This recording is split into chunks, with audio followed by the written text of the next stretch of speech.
yaada kee sirraa baruu malee ansi gaanuu jarjaree nagahuu kee dhugoonfatee hubarraaree arguu malee sirraan fagaatu garaa muree.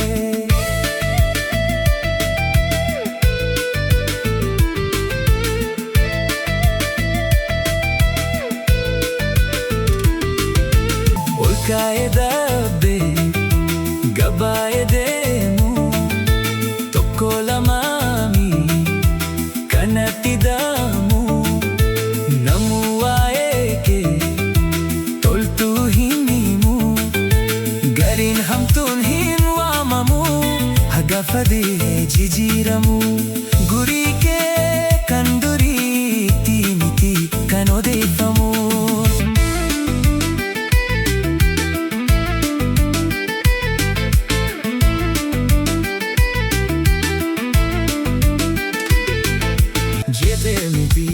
Anhagaan hubadhu arraatakkee daraa dhugaa koradee mirkansu sirrarkee dudda nagaluu kee hangam barru ani gammootti hin jerjeru hunduu dhiyooda fagoo jiru.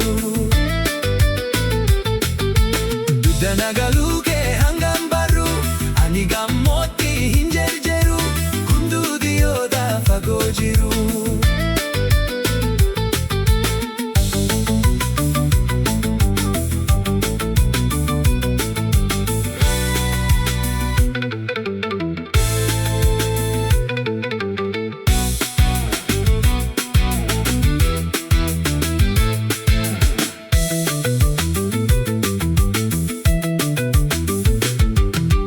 Yaada kee sirraa baruu malee ansi gaanuu jarjaree nagahuu kee dhugoonfatee hubarraaree arguu malee sirraan fagaatu garaa muree.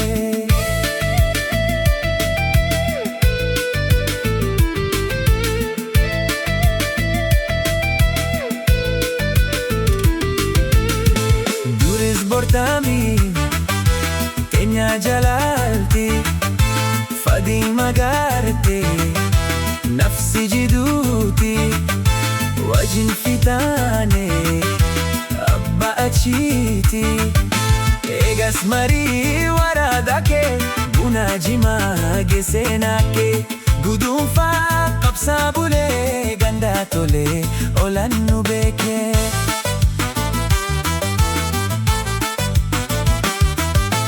Nara nafne hera adda kooti guutuu biyyaa ahee iraan fatan maltu haku guutuu gamaa kiyyaa ahee gulan taratiin nage aslii fide takka hafe beeku aboorade anfiitti beeku anirate.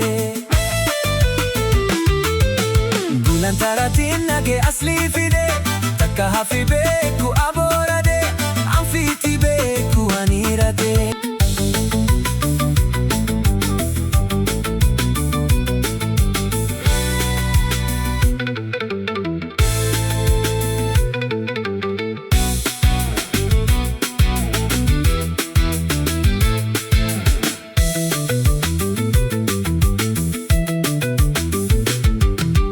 Yaada kee sirraa baruu malee ansi gaanuu jarjaree nagahuu kee dhugoonfatee hubarraaree arguu malee sirraan fagaatu garaa muree.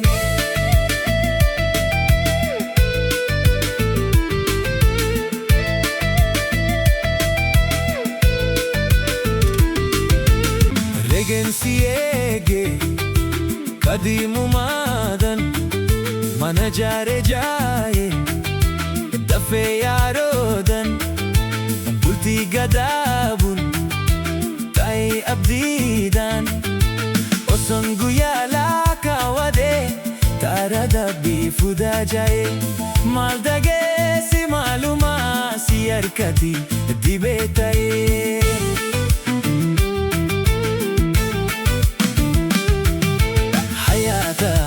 Jalati magaala gurguraa bitti humaa qabdu walji bunduruu jiti taasaa miti yaada kee jijjiirtus adduun guyyaa tokko SIIRAA beeku akkasiif wayyaa addaan nafasii hiihayaa. Yaada kee jijjiirtus adduun guyyaa tokko SIIRAA beeku akkasiif wayyaa addaan nafasii